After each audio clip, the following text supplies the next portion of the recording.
Hello students, I am Dr. Madhavi Kevle, MBBS MD Anatomy, and today's lecture is about thyroid and parathyroid glands. At the end of this lecture, the student should be able to draw certain label diagram like the transverse section of the neck at the level of thyroid isthmus, the relations of thyroid gland, arterial supply of the thyroid gland, and venous supply of the thyroid gland. Also, the student must be able to describe the thyroid gland under as per the headings location, external features, blood supply and applied anatomy.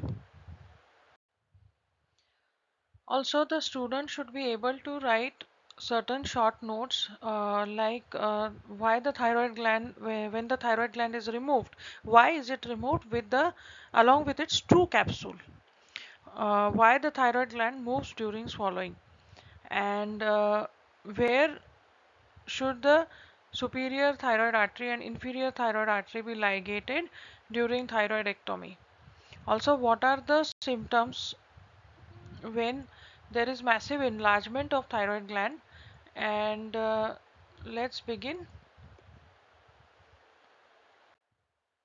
So the thyroid gland, certain important properties of it, as you already have studied during your physiology and biochemistry lectures also, that the thyroid gland is the largest endocrine gland in the body and it secretes certain hormones like the T3, T4 hormones, and also it secretes calcitonin. Also, because of these hormones that it is secreting, it plays a very important role in the basal metabolic rate of the body, preservation of this basal metabolic rate, um, and it plays a very important role in the mental and physical well-being and its growth throughout our life. And calcium metabolism. So the basal metabolic rate of the body, it indicates the status of the metabolism of the body. And when there is a need of extra when the metabolic rate is increased, when there is stress on the body or there is some change, physiological change in the body, like pregnancy or during puberty or during hormonal growth spurts, at that time the thyroid gland will also show certain differences according to its size and hormonal secretions.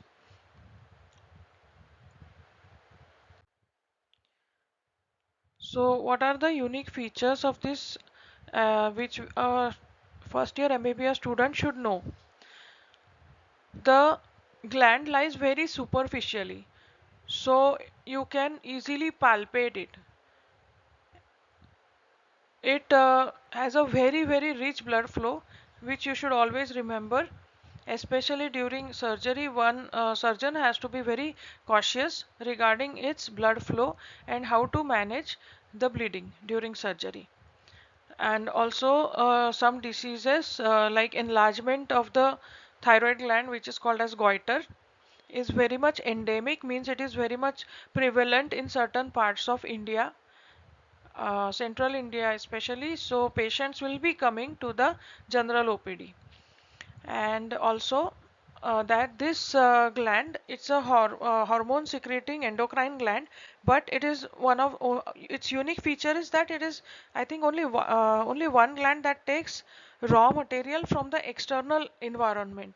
It needs iodine, which is available from the, so nowadays government is giving iodine supplemented uh, in the salts for because goiter is such endemic in most of the parts of India, so we have iodinated salts, rather iodinized salts. Now let's see the general features. The location of this gland. It is located in the between the C5 to T1 vertebrae, anteriorly in front of the neck, and it lies deep to the sternothyroid and sternohyoid muscles. It is roughly H-shaped organ. And let's see the parts of it through the diagram. So it has got left and right lobes and isthmus and pyramidal lobe sometimes. This is the diagram. So you can see the vertebral levels. C1, C5 to T1. Okay, C5 to T1, and this is the anterior aspect of the neck. You can see this organ we have already studied. This is the thyroid cartilage. Here you see tracheal rings, and this yellow structure which is having two conical shaped these lobes. These are the lobes, and this total gland is H-shaped.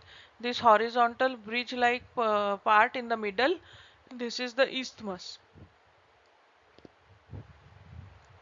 So this is the thyroid gland.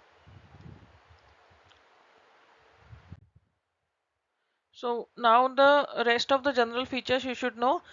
In normal conditions, the weight is about 25 gram, but we have seen very massive goiters in which the gland will go more than 500 grams. Now, according to the size, normally the size is 5 into 3 into 2 for each lobe. And as I have already told, according to basal metabolic rate, even in normal condition, like during growth spurts or during menstruation in females or during pregnancy, there will be increase in the size of the thyroid gland.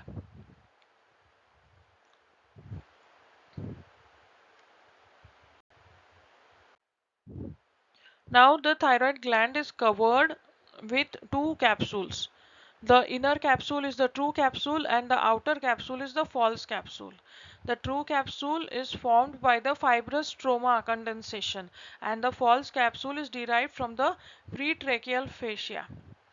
Also, the pretracheal fascia, not going in details, just that it thickens to form the suspensory ligament of Berry, which connects the thyroid lobe to the cricoid cartilage. Now here you see this is the thyroid gland with a green outline. Then the other layers are the capsules. So let's see. This one is the true capsule just outside the green outline, this line. And after that you see the outermost is the false capsule. So this is the false capsule. And from the thyroid gland itself you can see the thyroid arteries coming out, sorry, veins coming out, and here you see this plexus. There is a dense venous plexus that lies inside the capsule, inside the true capsule. So why is the thyroid gland removed with the true capsule? Because this dense venous plexus is present just deep to the true capsule. To avoid hemorrhage from this, we have to remove the gland and the true capsule, not to damage the venous plexus.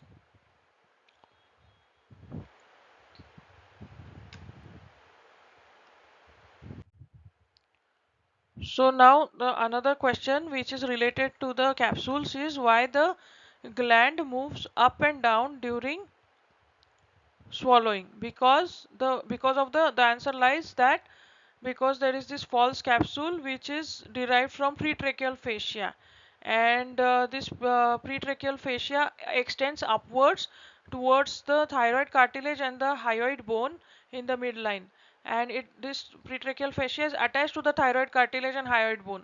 Now from the last lecture we know that the larynx, it moves with deglutition, that means while swallowing. This thyroid cartilage is mobile, so they move upwards and downwards, and that's why even the gland which is attached through the pretracheal fascia, it will also move. So this is how this is beneficial to us during our clinical practice. We can distinguish the thyroid gland which will move on when we ask the patient to swallow, but other structures in the neck will not move. So we can differentiate thyroid pathology. For example, if it is a goiter and we ask the patient to swallow, if we suspect goiter, that mass we will see moving up and down. So that is then it is clear that this is the pathology pertaining to the thyroid gland. Now let's see the external features. We already know that it has lobes and isthmus and sometimes an extra pyramidal lobe. So let's study about the lobes. Each lobe is roughly conical or pear shaped. It has got an apex, base, three surfaces, lateral, medial, posterolateral surfaces, two borders, anterior and posterior borders. So now the apex is limited up till the lamina of the thyroid cartilage. That is the level it reaches, the lamina of the thyroid cartilage.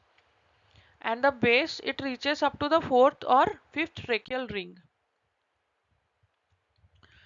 Now, the isthmus, the level of isthmus can be asked as an MCQ. So, it lies in the midline in front of second, third, fourth tracheal rings. And if the pyramidal lobe is present, it will be lying to the left of the midline. Now this picture is very important, the transverse section of the neck at the level of thyroid isthmus. So here we know that the thyroid isthmus is present in front of the tracheal rings. So let's see one after the other. This one, the blue structure in midline, this is the trachea. Now let me orient you towards the diagram. Uh, this part, this is anterior of the neck, this is posterior of the neck. So trachea lies behind the isthmus. This is the trachea, the blue colored structure is the cartilage. And this is the esophagus, the pinkish colored structure. This one is the esophagus. And just between the esophagus and the trachea, you see the recurrent laryngeal nerve. Just behind towards the posterior aspect of the neck on the lateral sides, both sides, we see the carotid sheath and its content. The carotid sheath and its content. So your homework is what is the carotid sheath and what are its contents. Here anteriorly, this is the front of the neck. Here, this one is the investing layer of deep cervical fascia, which is enveloping sternocleidomastoid muscle on both the sides, and beneath the muscles lie the strap muscles. What are the strap muscles? Sternothyroid, sternohyoid, and this is the superior belly of omohyoid. So these are there. Now this is the thyroid gland and purple colored, and this thyroid gland is invested in the pretracheal fascia. Means this, what this pretracheal fascia means, false capsule. So this is the false capsule, and if you see in this corner, this one here inside the false capsule, you see a dot which is parathyroid gland. Okay, so we will study soon the parathyroid gland.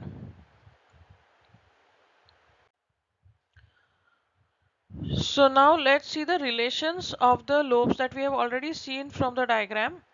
So anterolaterally, as I told you, there is, after the investing layer, there is the three strap muscles, the sternothyroid, the belly of the omohyoid and the sternohyoid, and also the sternocleidomastoid muscle.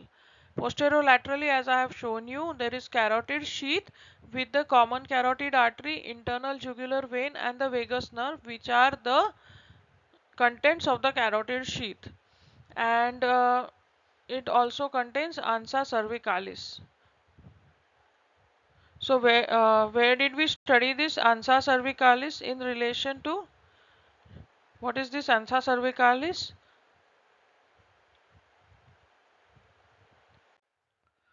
So now relation of the lobes continued. So medially we have seen what all lies. There is the larynx, pharynx, trachea and esophagus. From the diagram we have seen the presence of trachea and esophagus, and also there will be the posteriorly we see, we also saw the recurrent laryngeal nerve in the diagram, and posteriorly we see presence of parathyroid glands. Now isthmus relation separately. As we have seen, strap muscles are present with anterior jugular vein anteriorly. Then there is the rings of the trachea, which is the location of the isthmus also and relation also. Second, third, fourth tracheal rings is the present posteriorly, and superiorly there is anastomosis between the branches of superior thyroid arteries. So the blood supply of which is supplied blood supply of the thyroid is also present in relation to the isthmus. Let's see the arteries. So basically superior and inferior thyroid arteries are supplying the whole thyroid gland. Also we will see subsequently that the inferior thyroid gland is also supplying the parathyroid gland. So what it does, the superior thyroid artery, which is a branch of external carotid artery, it only supplies the apex of the lobes by dividing into anterior and posterior branches.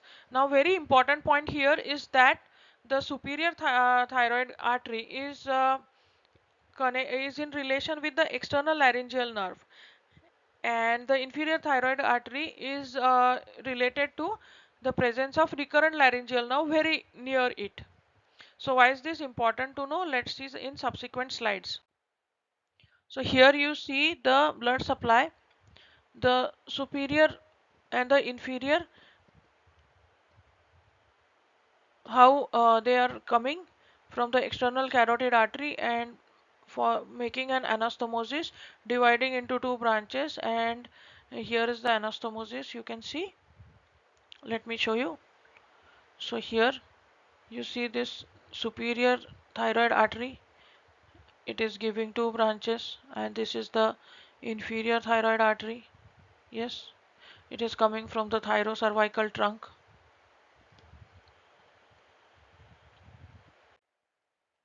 So now the question, where is the superior thyroid artery and inferior thyroid artery ligated during thyroidectomy?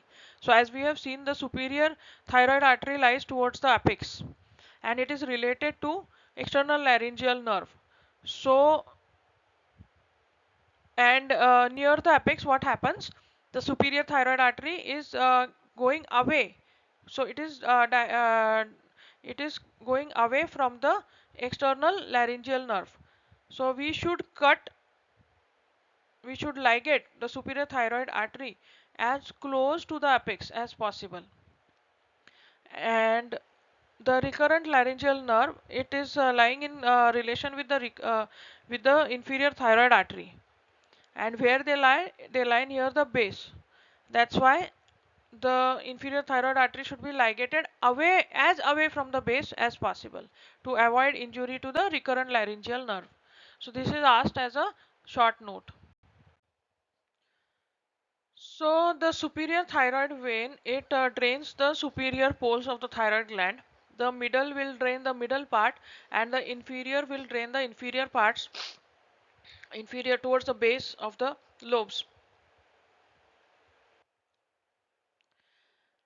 And the inferior thyroid veins, they will drain into left brachiocephalic veins, but before that they will make a thyroid plexus which lies just inside the false capsule, and the superior and middle thyroid veins will drain into internal jugular vein. Here you can see the superior thyroid vein going towards the from the apex. This is the middle thyroid vein, and you see these two, these are the inferior thyroid veins which are draining into left brachiocephalic. You see they are not draining into right brachiocephalic. Which vein is draining into right brachiocephalic is another vein by the name of Cocher's vein. Cocher's vein.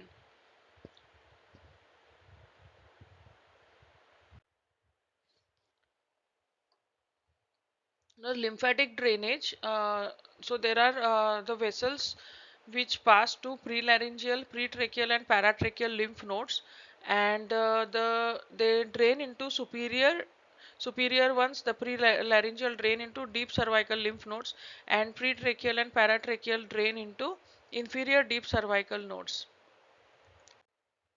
So here you see these are the prelaryngeal lymph nodes. Some are some some are draining into the, these are pretracheal and some are retrosternal also. And in this side you see the, here there is jugulo-omohyoid nodules. What this is, the blue structure on both sides, this is the jugular vein. Jugular vein. And here just above the, because this is the omohyoid muscle, that's why these nodules are called jugulo-omohyoid nodules, which lie just in the a sort of corner which is formed between the internal jugular vein and the inferior belly of omohyoid muscles. So the nerves of the thyroid gland. So what is the effect of these nerves? So the effect will be vasomotor effect, because these are the, this is an endocrine gland and the hormonal secretion is dependent on the pituitary gland. So the secretion is regulated from the messages sent through the pituitary gland through certain stimulating hormones. Otherwise, the blood supply, that is the blood vessels constriction and dilation of the blood vessels, that only depends on the nervous supply. So let's see the nervous supply. So the nerves are derived from superior, middle and inferior cervical ganglia, and they reach the gland through certain plexuses. Which are the plexuses? Cardiac, superior and inferior thyroid, periarterial plexus, means plexus of nerves that is present around the thyroid arteries. And the parasympathetic supply is derived from vagus and recurrent laryngeal nerves. But all these parasympathetic and sympathetic supply, they are having their action on the blood vessels of the thyroid gland. The secretion, as I told you, depends on the hormonal regulation through pituitary gland. So certain applied aspects. So there is this goiter, which means massive enlargement of thyroid gland. Uh, and why tracheostomy is sometimes needed during, what happens to the thyroid gland. So in this picture you can see the, this in front you can see rounded enlargement. This lady is having moderate sized goiter, and in this picture you see a process called scintigram to see the thyroid functioning. So what happens because of the massive enlargement? You see the fascia is present such that when the gland has enlarged, it has to grow backward and downward, because upwards there is thyroid cartilage, it cannot grow towards that, and also the capsule is thin posteriorly. That's why the gland, the thyroid gland, when it enlarges, it tries to grow posteriorly. And what is present behind the thyroid gland, we have seen that trachea and esophagus are present behind posteriorly. So what happens, as it grows, it starts to compress over the trachea and the esophagus. Because of that, what will happen, the function of trachea and esophagus will be hampered. So now what is the function? Breathing, swallowing, and there is larynx also, so voice. So because there, if there is difficulty in breathing because of the pressure on trachea, there will be dyspnea, there will be dyspnea. Then if there is difficulty in swallowing because of pressure on the esophagus, this is called as dysphagia. Phagia is eating, dysphagia. And dysphonia. Phonia means pertaining to voice. So dysphonia means if there is a problem or pressure to on the recurrent laryngeal nerve. So 3D is there: dysphagia, dysphonia and dyspnea. P is silent here, okay, dyspnea. So these are the effects of massive enlargement of thyroid gland. So the pathology of thyroid gland in a quick manner. So you already know what goiter is. Goiter is an enlargement of thyroid gland. So why it will enlarge? If there is hypofunction or hyperfunction, there will be some changes in the sizes of the gland. So hypothyroidism and hyperthyroidism, they will cause this goiter in certain cases. That pathology will study in the internal medicine and pathology department. Now there can be certain embryology related problems, that is the congenital anomalies. These are the thyroglossal cyst or fistula and ectopic thyroid. So you know that from the foramen cecum is present on the tongue. We have seen in the previous lecture the tongue and foramen cecum. From there the thyroid gland travels the tissue and it comes to its adult place in the neck. So while this if there is some problem and the connection with the foramen cecum is left intact, then there can be a thyroglossal cyst. Thyroglossal, see the word thyroglossal, so related to the tongue.